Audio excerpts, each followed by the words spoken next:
자, 이제 두 번째 소단원입니다. 함수의 그래프에 대한 이야기인데, 당연히 함수의 그래프는 도함수의 부호 변화를 통해서 증가 감소를 나타내고, 그 다음에 이제 그래프에서 가장 중요한 거는 사실은 저 플러스 무한대로 아니면 저 마이너스 무한대로 보냈을 때 함수의 개형이라든지, 그리고 이제 특정 점들이 있잖아요. x축과 만나는 점, y축과 만나는 점, 이런 점들이 중요하고, 이걸 절편이라고 부르잖아요. 그지? 그런데 이제 다항 함수 같은 경우는 저 플러스 무한대로 마이너스 무한대로 보냈을 때 어떻게 생겼다라는 게 이미 정해져 있단 말이야. 예를 들면 다항 함수의 최고창이 3차 함수가 양수면 이쪽으로 할 때는 솟아오르고, 이쪽으로 할 때는 네가 보기에, 이쪽으로 할 때는 솟아오르고, 이쪽으로 할 때는 꺼진다 밑으로. 이게 다 알려져 있잖아. 그래서 안 따지는 것뿐이야. 따지지 않는 거야. 대신에 그래프를 그릴 때는 항상 뭐 x축과 만나는 점, y축과 만나는 점, 혹은 뭐 극대값, 극소값 이런 것들은 정확하게 그래프에 표현을 해줘야 되는 거야. 만약에 그래프 그리라는 문제가 나왔으면. 그리고 소수령에 따라서 증가표를 반드시 대동하라는 문제들이 있으면 아까처럼 증가표 그려놓고 그 밑에다가 그래프를 갖다가 이제 그리면 돼. 물론 증가표 위에다가 도함수를 살짝 그려놓고, 그지? 그 도함수 보고서 밑에다가 이제 그래프 그리면 되는 거야. 무슨 말인지 알지? 자, 그리고 증가표를 따로 필요치 않다. 선생님한테 그걸 이제 미리 물어봐야 되겠지, 그지? 그러면 그냥 도함수 밑에다 바로 그리면 되고요. 별거 아닙니다. 자, 극대값, 극소값, 그 다음에 절편, 요런 따위를 잘 표현을 해야 된다. 다시 한번 강조합니다. 자, 그러면 이제 예를 들어서 요놈의 그래프 개형을 물었어요. 그럼 도함수 필요하죠. 도함수부터 우리가 보면 6x 플러스 3 이렇게 될 거고, 3 묶어내면 x제곱 플러스 2x 플러스 1 이렇게 되는데, 자, 여기는 요놈이 보니까 3배의 x 플러스 1의 완전 제곱입니다. 자, 도함수는 가장 중요한 정보가 뭐라고? 부호입니다. 부호. 얘가 보니까 완전 제곱이면 항상 0보다 크거나 같으니까 이게 무슨 소리지 이게? 도함수가 모든 실수에 대해서 항상 0보다 크거나 같다? 원래 함수는 증가만 한다. 계속 증가만 할 테니까 뭐예요? 극값이 존재하지 않겠죠. 극값이. 그리고 계속 증가만 할 테니까 1대1 대응이 되겠죠. 1대1 대응. 게다가 1대1 대응이면 역함수가 존재하겠죠. 다 똑같은 말이야. 자, 증가만 하면 극값은 존재하지 않을 것이고. 왜? 야, 사실 요걸 그려보면 다 이해가 가요. 자, 이거 있잖아. 마이너스 1이라는 점에서 이렇게 아래로 볼록인데 접하면서 이렇게 가는 게 이게 바로 이 그래프의 정체잖아. 이게 항상 x축을 뚫지 않으면 계속 플러스만 나오니까 부호가 바뀌지 않고, 그러니까 그 값이 없는 거야. 그 값이 안 생기는 거라고. 그럼 원래 함수는 여기 밑에다가 그림을 그려보면 증가하다가 여기서 살짝 평평한 부분, 왜? 여기는 요놈이 도함수인데 도함수는 접선의 기울기잖아. 접선의 기울기가 빵이면 여기 살짝이 이렇게 접선 갔을 때 빵 되려면 기울기가 평평하게 살짝이 가다가 다시 증가해. 이런 꼴이란 말이야. 되겠어요? 그럼 여기는 이 점은 당연히 마이너스 1, 어쩌고저쩌고, 그러니까 마이너스 1일 때 요거 같은 경우는 요런 점을 반드시 표현을 해주란 거야. 그래프 그릴 때 빼기 1을 여기다 넣어보면 빼기 1 더하기 3 빼기 3 더하기 2니까요 1이네 1. 빼기 1, 1 여기가 이렇게 될 거고요. 그리고 여기가 빼기 1이니까 대략적인 y축은 요런 데를 지나겠죠. 빼기 1보다 오른쪽에 있겠죠. 그럼 요렇게 일단 y축을 대략 잡아놓고요. 여기는 이놈 똑바로 그리자. 자, 이렇게 해서 여기가 1쯤 될 거예요. 빼기 1,1 여기쯤. 아, 여기가 1이 아니고 미안. 여기가 빼기 1,1을 갖다가 딱 지나면서 y축을 이렇게 통과하는 놈이 되겠지. 자, 그러면 여기는 이 y절편이라고 할까? y절편. y절편은 x 대신에 0을 넣었을 때니까요. 여기다 0 넣고 0 넣고 0 넣으면 이 0,2라는 지점을 또 지나고. 자, 그 다음에 이제 여기는 요놈 가지고서는 사실은 x축의 위치는 일단 알 수가 없잖아요. x축이 어디를 지나는지는 알 수 없으니까 만약에 요게 0 되는 놈, 자, 요게 0 되는 놈이 왜 0 되는 놈을 찾아야 되는데, x절편은 y 대신에 0을 넣는 거니까 결국은 얘가 0 되는 놈이다 그 뜻이잖아요. 자, 이런 것들을 갖다가 이제 찾을 수 있으면 이거 x절편을 찾는 것이고, 저거를 갖다가 못 찾는다 싶으면 여기는 그냥 이렇게 그려두면 돼요. 여기는 이런 지점이라든지 아니면 이런 지점, 이렇게 찾을 수 있는 지점들만 정확하게 표현을 해놓으면 된다라는 소리야. 여기는. 자, 그래서 기억을 합시다. 요 도함수가 항상 0보다 크거나 같으면 항상 원래 함수는 증가만 할 수밖에 없고, 그 다음에 증가만 한다는 소리가 그 값은 안 갖는다는 이야기고, 게다가 1대1 대응이고, 그리고 역함수가 존재한다. 전부 다 똑같은 말입니다. 그럼 이러한 상태가 되려면 도함수는 이런 그림이다 라는 것까지 매치해서 잘 기억하세요. 자, 2번 가봅니다. 마찬가지입니다. 요놈의 그래프 개형을 그리시오인데 이거는 일단 여러분 그림을 그리기 전에 먼저 알아야 될 정보들이 있죠. 바로 보이는 정보들. 이런 거는 좀 바로 캐치하려고 노력하세요. 보니까 여기 지금 이놈이 짝수처럼만 이루어져 있어. 짝수처럼만. 이런 걸 뭐라고 부릅니까? 우함수라고 부르죠. 그래서 저 4차 함수는 지금 우리가 잘 알고 있는 BTS 알지? 극소값 높이가 똑같은 거. 그런 형태로 Y축 대칭일 수도 있고 아니면 2차 함수스럽게 이렇게 Y축 대칭일 수도 있는데 그거는 도함수를 통해서 알아봐야 된다 이 뜻이에요. 도함수 Y'을 그려보면 4x의 세제곱 마이너스 4x 이렇게 될 거고 오늘 4x 묶어내면 x제곱 빼기 1이 되고요. 오늘 4x 묶어내면 x 빼기 1, x 더하기 1이니까 아 그러네. 요거 보니까 도함수가 x축을 3번 틀어 그러면 그 값이 3개 생길 거니까 우리가 알고 있는 BTS 나오겠네 그지? 자 요거를 그대로 한번 도함수를 그려보면 0하고요 그 다음에 여기는 1 여기는 마이너스 1입니다. 최고차항계수가 양수 요렇게 가겠죠 요렇게. 그리고 요 면적은 당연히 똑같을 거고요. 요 간격이 똑같으니까요. 자 그러면 요렇게 이제 밑에다가 그려봅시다. 마이너스 플러스 마이너스 플러스니까 요 감소하다가요 요 면적만큼 증가를 하다가 다시 그 면적만큼 내려오고 다시 올라가는 놈이니까 여기는 요 높이가 당연히 똑같을 것이고요. Y축의 위치는 여기입니다. 여기. 자 그럼 Y 절편부터 0 넣어보니까 0 넣어보니까 마이너스 2예요. 여기가 마이너스입니다.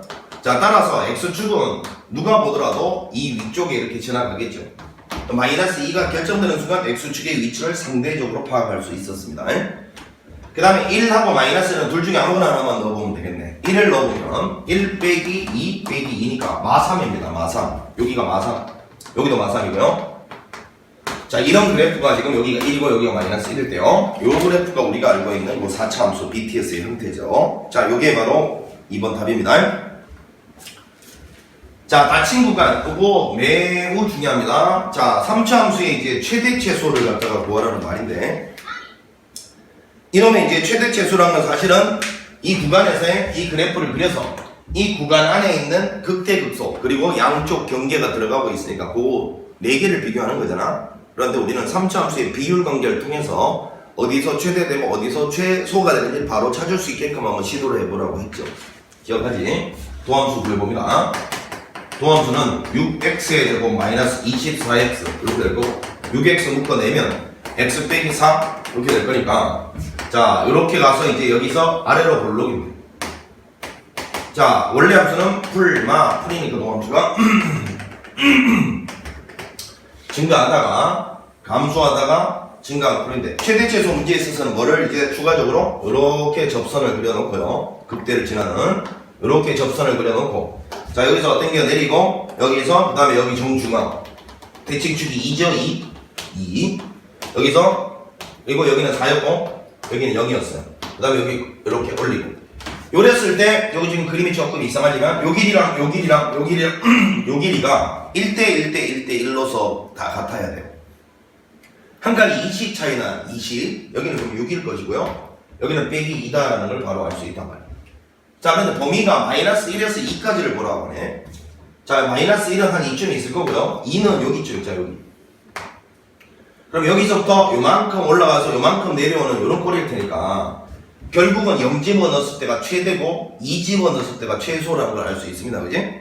그러면 0 집어넣어보면 최대값 자 0 집어넣어보면 0, 0, 3이니까 최대는 3이고요. x 이퀄 0일 때죠. 그 다음에 최소는 x 이퀄 2일 때입니다. 2일 때 2를 집어넣으면 8이 16 빼기 48 플러스 3 이렇게 될 거니까 요거는 뭐 m은 마이너스 29가 나오죠. 자 x가 2일 때 마이너스 29 최대값은 x가 0일 때 3 이렇게 대답하면 되는 거였습니다.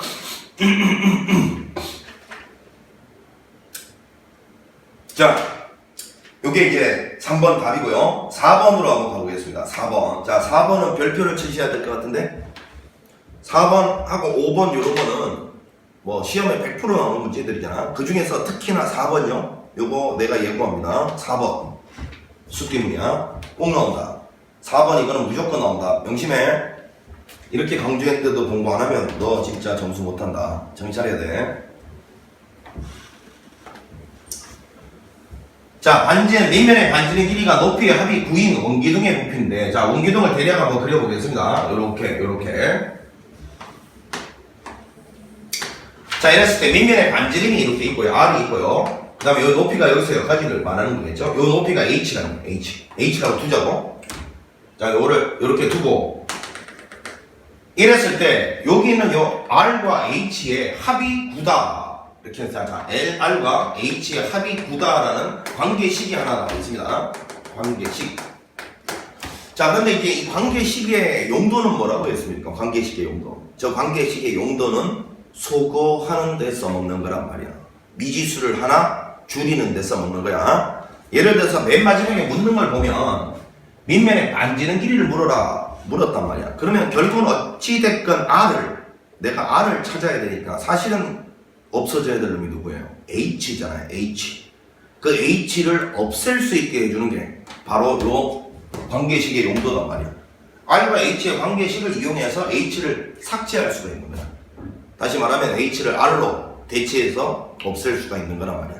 항상 관계식은 소거의 용도야. 꼭 기억해. 자, 이랬을 때 원규등의 부피가 최대일 때니까요. 어때? 그러니까 결국은 우리가 원하는 게 이제 부피 있잖아. 부피가 최대일 때 R을 구하라 했으니까 일단 우선적으로 해야 될 일은 이 부피를 반지름에 관한 함수로서 표현할 수 있고, 그 반지름에 관한 함수가 3차 함수라면 그 3차 함수의 최대 최소 문제가 되는 거잖아요. 이해합니까? 이걸 이해해야 돼. 자, 그럼 원기둥의 부피는 밑면적. 요거를 갖다가 원이라고 보면 파이 R의 제곱이 면적이고요. 여기다가 H를 곱한 게 요게 이제 부피인데, 우리는 요거를 R에 관한 함수로 나타내고 싶단 말이야. R에 관한 함수로. 그러다 보니까 이 H를 소거를 해야 돼. 그 누구 덕분에 소거할 수 있다고? 요거. 보니까 H는 9-R이다. 이렇게 바꿔치기 할 수 있네요. 자, 따라서 요거는 이렇게 바꿔치기 했어요. 자, 근데 여러분 아시다시피 이 R과 H 이거 둘 다 양수니까요. 일단 R의 범위는 일단 양수고, 그 다음에 H도 요거 양수니까 요것도 양수란 말이에요. 그럼 R은 9보다는 작아야 된다. 이런 범위를 소수령에서는 반드시 찾아주셔야 돼. 자, 근데 이 양쪽 경계가 안 들어가다 보니까 이놈의 최대 최소는 결국은 이 구간 안에 들어가 있는, 만약에 문제에서 뭐라 그러나 최대 물었으면 무조건 극대야. 극대. 양쪽 경계가 안 들어가면. 따라서 요거를 미분해서 극대가 되는 지점 찾아주면 되는 거 아니겠어요? 맞죠? 사실은 이거를 여러분 이쯤 오면 사실은 미분 없이도 요거는 바로 비율 관계로 극대가 되는 지점 찾을 수 있다는 거 알고 계시죠? 근데 지금은 뭐 모르는 학생이 있을 수 있으니까 한번 정상적으로 그냥 가볼게. 정리해볼게. 파이 냅두고 요거 안으로 집어넣으면 마이너스 R의 세제곱 플러스 9R의 제곱이거든. 자, 미분합니다. 파이에 마이너스 3R의 제곱 플러스 18R 이렇게 될 거니까 요거는 파이에 마이너스 3R을 묶어낼게요. 그럼 요거는 R 빼기 6 이렇게 되고요. 요거 정리를 해서 그려봅니다. 보함수를 0하고 6이고 최고차 계수가 음수니까 위로 볼록이죠. 이렇게. 그럼 여기가 마이너스 플러스 마이너스니까 원래 함수는 감소하다가 증가하다가 감소하는데 범위가 0에서 9까지만 뭐라고 했으니까 당연히 6일 때죠. 6일 때 최대가 된다라고 할 수 있습니다. 그래서 반지름 길이는 R = 6이 정답이고요. 최대값은 뭐 6을 여기다가 집어넣으시면 되고, 그럼 뭐 추가 질문을 한번 해볼까요? 그때 H값은 얼마죠? H값. 만약에 문제 질문이 부피가 최대일 때 H가 얼마냐 물었을 수도 있잖아. 그럼 그때 H값은 어떻게 오면 돼? R = 6을 여기다 넣으면 되죠. 여기다 넣으면 그때 H값은 3일 때다라는 소리 아닙니까? 이해가 되고 있죠? 자, 요 4번 문제 어려운 거 아닙니다. 그렇지만 시험에는 반드시 나오니까 준비를 하셔야 돼. 자, 그 다음 5번 갑니다. 자, 한 면의 길이가 6인 정삼각형 모양의 종이가 있다. 자, 정삼각형 모양의 종이가 있대요. 한번 그림을 그려보겠습니다. 한 면의 길이가 6입니다. 자, 이랬을 때 이 종이의 네 귀퉁이에 같은 크기의 정사각형을, 자, 이렇게 이제 우리가 시험대 교재에서도 풀어봤잖아요. 이렇게 해서 이제 여기 잘라내고 여기 잘라내고 여기 잘라내고 여기 잘라낸 다음에 요걸 이제 접어 올려서 요런 이제 정사각형 모양의 이제 요런 박스를 만들었다 이 말인 거예요. 저 박스를 요런 박스를 만들었다는 거예요. 자, 한 면의 길이가 여기가 6이라고 했습니다. 이것도 6이죠. 6. 그런데 요만큼의 길이를 잘라냈다 했으니까 요만큼을 x라고 두겠습니다. x. 자, 여기도 x만큼 잘라낸 거예요. 다 잘라냈어요. x만큼. 자, 이랬을 때 요거를 이제 여기 있는 요놈 사각형 요거 색칠한 거고 요걸 밑바닥으로 해서 이제 만든 요거 접어 올리고 접어 올려서 만든 사각형 박스가 요거니까 요만큼의 길이는 당연히 6에서 xx 2x를 뺀 거예요. 그 다음에 요것도 마찬가지 6 빼기 2x가 될 것이고요. 요 길이는 사실은 요 길이하고 요 길이가 이렇게 접어 올리면서 만나서 요거 되는 거잖아. 요 길이가 지금 x야 x 여러분. 자, 요게 바로 박스죠. 이때 이 상자의 부피, 요게 바로 최대가 될 때 보니까 먼저 그러면 이 부피를 저기 있는 저 x에 관한 함수로 나타낼 수 있어야 돼요. 그리고 난 다음에 최대니까 미분해서 최대가 되는 순간 찾아야 되는 거고. 그럼 부피는 자 가보자. 밑면적은 요거 가로 세로가 다 똑같으니까 6 빼기 2x의 완전 제곱이라고 쓰면 되고요. 거기다 높이는 x가 될 거니까 요게 바로 부피고. 자, x는 양수죠. 길이니까요. 그리고 요 놈도 당연히 양수가 돼야 될 거예요. 얘도 양수고. 그럼 여기서 3보다 x는 작아야 돼요. 자, 요번에는 요거 여러분 아까 미분 해봤으니까 요번에 미분 없이 가볼게요. 자, 0. 그리고 요거 0대는 3인데 여기서는 완전 적으니까 뚫고 지나갑니다. 최고창 계수 요거 제곱하고 요거 곱하면 양수예요. 양수. 그러니까 여기서는 3에서는 접합니다. 얘는 뚫고 지나가고요. 뚫고 지나가서 접하는 요런 꼴이에요. 그러면 요거 비율 관계를 통해서 옆으로 이렇게 다 그어놓고요. 요렇게 하면 요게 이제 실제 길이가 여기서 여기까지가 3인데 요 길이가 1대 1이니까 한 칸당 1씩이야. 1씩. 그지? 1이고 여기가 2고 여기가 3이고 여기가 4네. 그러면 구하라는 게 0에서 3까지만 보라고 했거든. 여기서부터 여기까지만 딱 보면 1에서 제일 큰 값을 가지잖아. 1에서. 따라서 정사각 한 변의 길이 x 이퀄 1입니다. 자, 이렇게 이와 같은 꼬라지는 그냥 비율 관계로 바로 극대가 되는 이념 찾을 수 있으니까 미분이 사실은 필요가 없어. 객관식에서 이거 나오면 미분하면 손해야. 바로 찾을 수 있게 준비해라. 제발. 자, 이렇게 해서 함수의 그래프에 대한 이야기를 마쳐 보겠습니다. 자, 잠시 쉬었다가 방정식과 부동식의 활용, 여기가 상당히 중요한 단원이죠. 요거로 넘어가 보도록 하겠습니다. 자, 수고했습니다.